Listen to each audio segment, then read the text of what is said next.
Exactly, yes. I mean, it basically suggests that the end of Mexican immigration, the greatest wave of immigration to the United States in modern times, has come to an end. And give us in the context of when this wave began. I mean, this was really back in the 40s when guest workers were coming to the U.S. That is really when this influx began. Just sort of walk us very quickly through the history that led to this shift. Well, I mean, actually, what first fueled the Mexican population boom in the U.S. was the end to circular migration when Mexican men returned home to their families every several months. The guest worker program called the Cero program was in force between 1942 and 1964, and during that time, hundreds of thousands of Mexicans moved between the two countries to work in, railroads and on U.S. farms. But when the Congress ended that program in 1964, that coupled with tighter border enforcement compelled Mexican men to bring their families to the U.S. and thus, the population of Mexicans in the United States began to grow and grow.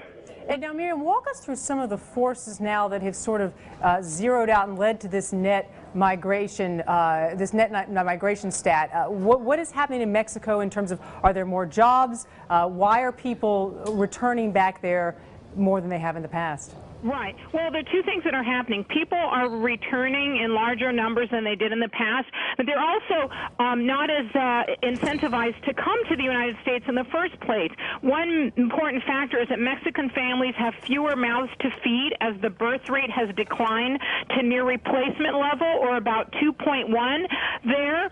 The other thing is that there are more job opportunities back home than in the past.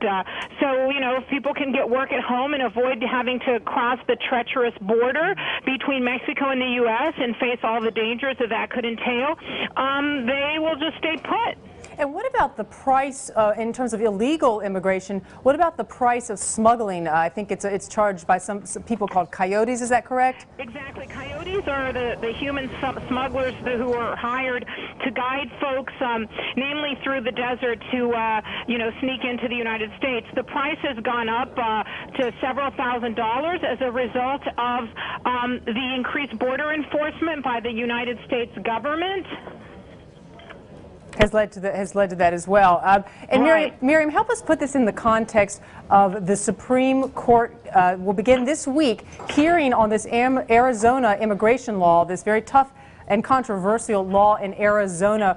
What do these new stats mean in the context of Arizona's law and whether it is actually current with what's actually happening on the ground now? Well, I mean, there are some scholars that believe that, since we've turned the page in terms of migration from Mexico, much of that being illegal, that the Supreme Court case,